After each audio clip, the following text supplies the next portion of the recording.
Good morning, dear students. In our previous class, we have studied about chapter. We started a chapter. The name of the chapter is sound. About sound, we have discussed sound is the form of energy which makes us able to hear or which produces a sensation of hearing. Sound requires a medium to travel. It cannot travel through vacuum. Before that, we have discussed how sound is produced. So sound is produced by the vibration.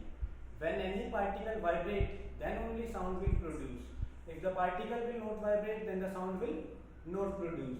Example we have discussed when we throw a utensil or when we hit the school bell with a hammer, it starts vibrating, and when it vibrates, it produces sound. When we catch it, we stop vibration, and due to the stopping of vibration, the sound also stops.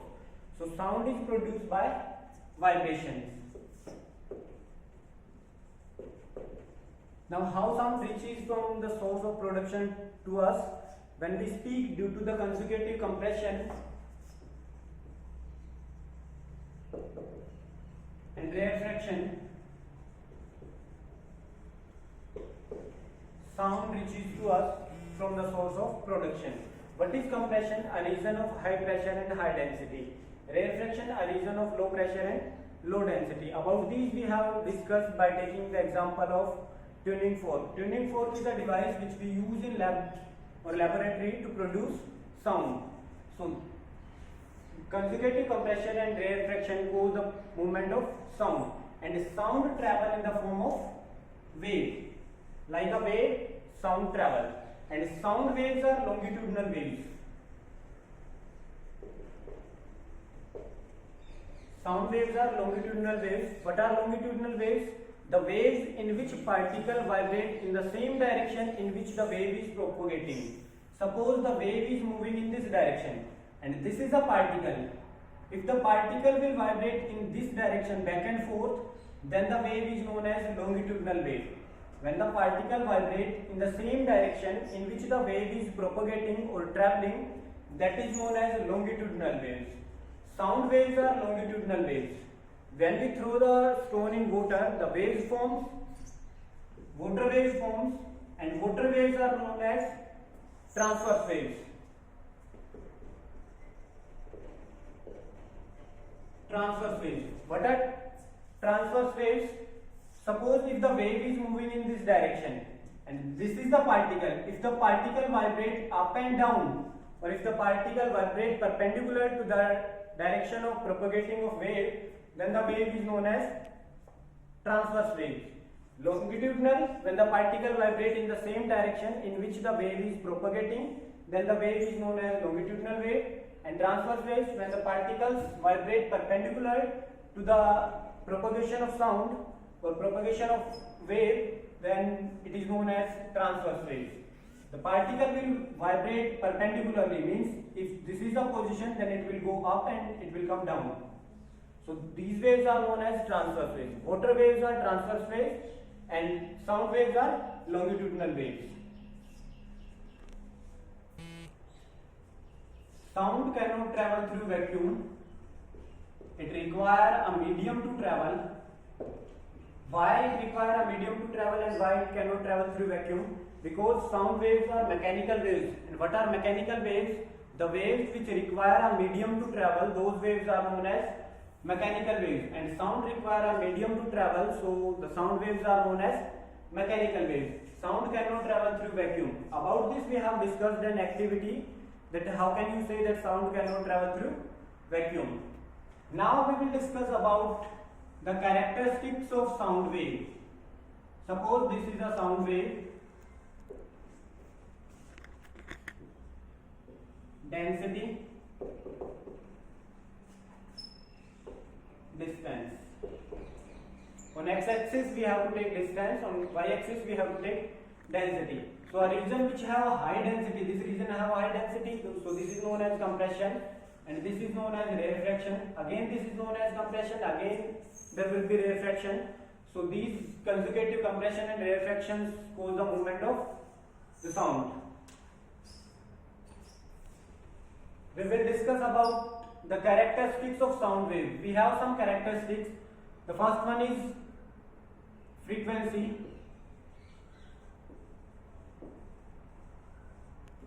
denoted by F, wavelength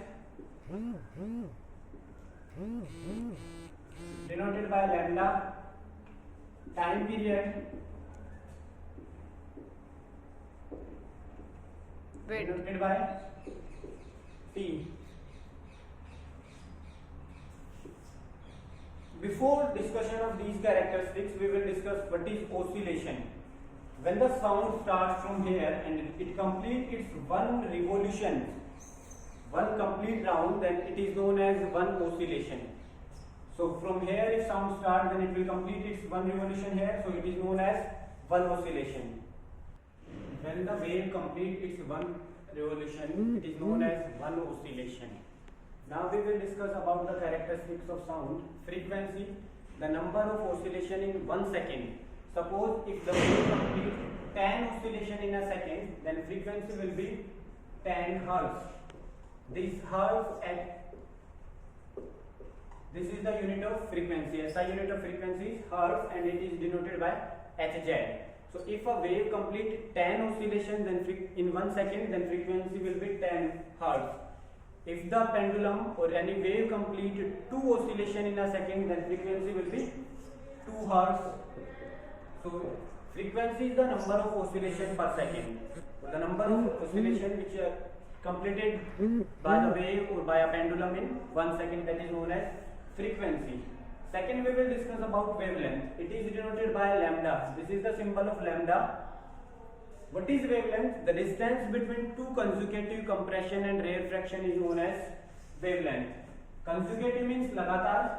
So these are two consecutive compression. The distance between these. So this is the distance between two consecutive compression. So the distance between two consecutive compression and rarefaction is known as wavelength. So this is the wavelength. And SI unit of wavelength is meter because it is distance. So the distance between two consecutive compression or rarefaction is known as wavelength. Its SI unit is meter. Third is time period, denoted by capital T. Time period, what is the time? The gap between two events known as time. What is the time period? The time taken to complete one oscillation. Means if a wave starts from here and it completes its one oscillation here, how long it take to complete one oscillation? That is known as time period. The time taken to complete one oscillation is known as time period, and it is time, so its SI unit will be second. The time taken to complete one oscillation is known as time period. Next we have amplitude. Amplitude, the maximum disturbance of a particle about its mean position known as amplitude. What is maximum distribution or disturbance? Suppose this is a particle. It will vibrate about its mean position.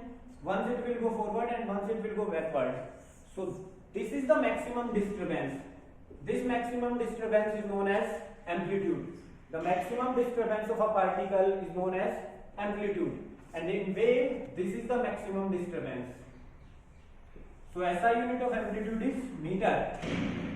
The maximum disturbance of a particle is known as amplitude and its SI unit is meter. Now if you want to define these all with the help of pendulum, you can define with the help of pendulum. This is a pendulum bob string. These are the extreme position. This position is known as mean position. Once the pendulum goes to this position, then comes here and then again reaches to its initial position. So this is known as oscillation. When the pendulum or bob goes from here to extreme A position, then comes to B and B2 again at C. So this is known as oscillation. Frequency, the number of oscillation in 1 second, is how many times it revolves in 1 second. That is defined as frequency. Wavelength, the distance between two consecutive compression and rarefaction. So this is the compression region. So this distance will show us the distance between two extreme position of the bob defines as wavelength. The distance between two extreme position of the pendulum known as wavelength. Time period, the time taken to complete one oscillation. कि how long it take to complete one oscillation or one revolution, that is known as time period. Amplitude maximum disturbance, this is mean position and this is extreme position. So this distance is known as amplitude. The maximum disturbance of a particle about its mean position known as amplitude.